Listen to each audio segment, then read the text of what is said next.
Hey everyone, and welcome to this deep dive. We usually explore, well, all sorts of things, right? But this time we are diving into something a little bit different. Oh, Yeah. We're going to be, well, I guess unpacking is the right word, some wisdom from excerpts of, get this, an 18 Octo 2024 Murli discussion. from the future. Exactly. Future insights. Who doesn't want a glimpse into the future, right? And well, it's all about inner transformation. You know, we always talk about that. And spreading happiness. And then there's this interesting concept. The Murli calls it the power of silence.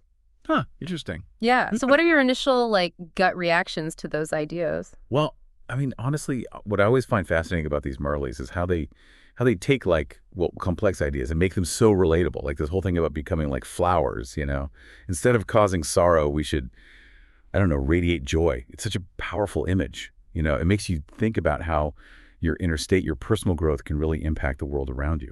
Right. It's such a beautiful image. Okay. But then it gets, well, I guess you could say it gets even deeper, Yeah. Because the Murli talks about approaching all of our interactions, even the little ones, with this divine perspective. Yeah. And I don't know, it stresses being cautious with like our thoughts, our words, even like the little actions we take. It's almost like they're saying every interaction, no matter how small, Yeah. it's a chance to practice these, I don't know, what are they calling them? Divine virtues. So like, what exactly are divine virtues in this context? Yeah, that's the thing about this Murli. It's not just giving us these, rules to follow. It's like it wants us to really look inward.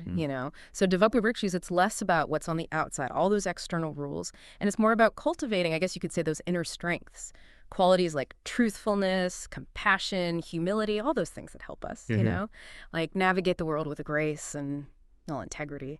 And I love how Merlini even, it prompts us to ask ourselves, how many of these virtues have I truly embodied? Like, it's a call for some honest self-reflection. It really makes you stop and think, where do we even begin with all that?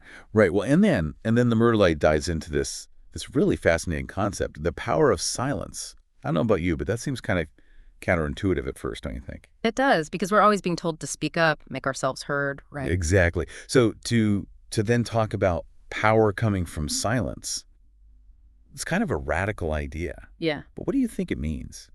Like to find strength in stillness. I have to say I'm pretty intrigued because, well, like you said, we're always told to speak up, right? So this whole idea of silence, it's, well, different and, yeah, I guess you could say radical is the right word. Yeah, and what's important here is that the Murli is very clear that this isn't about, well, like never speaking again. It's not about just, not talking. It's about cultivating this inner silence, this deep stillness that lets us, I don't know, access a different kind of strength. I mean, imagine facing a challenge with this calm, peaceful mind instead of just, reacting to everything. That kind of inner peace can be incredibly powerful. Okay, now that makes sense. But how do we actually do that? I mean, cultivating inner stillness, that feels like a huge undertaking, right? So does the Muria offer any guidance, any practical advice about that? It does, and that's where this other concept, this idea of Dharna comes in. It's all about consciously aligning, like everything, your thoughts, words, and actions with your values. Mm-hmm. So the Murli gives us some actionable steps, things like practicing tolerance, letting go of all those desires that are, harmful. It's like building a bridge between that desire for inner peace and, well, our everyday actions. Yeah. Have you noticed any, contradictions in your own life? And how do you think this advice could help you bridge that gap? Oh, are you kidding? I mean, how could you not? It's that classic do as I say, not as I do struggle, Uh, right? We yeah. all deal with that. But thinking about it in terms of these specific, I don't know, actions, like working on being more tolerant, that feels a lot more approachable than this big, abstract idea of inner peace, doesn't it? I agree. It's a lot less intimidating, that's for sure. And what's really great is that the Murli reminds us that even those small efforts, if we do them consistently, they can lead to huge changes over time. It's not about being perfect. It's a journey, not a destination. So true. And speaking of journeys, the Murli leaves us with this incredibly powerful message. I mean, it's so simple but profound. Give everyone happiness and peace with your words, and you will become worthy of being praised. Wow. I know, right? It really highlights how our words, they have so much power to, well, they can uplift or they can tear down. Hmm. Choosing to be kind, choosing compassion in how we communicate, that can have a ripple effect, don't you think? Creating more peace and, well, more happiness in the world.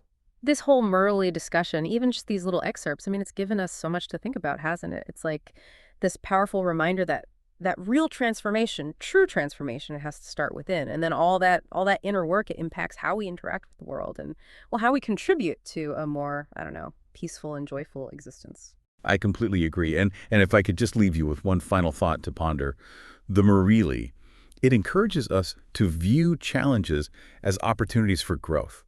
So, yeah, I mean, really think about this. How might that shift in perspective? How might that change how you approach difficult situations in your own life? Lots to think about.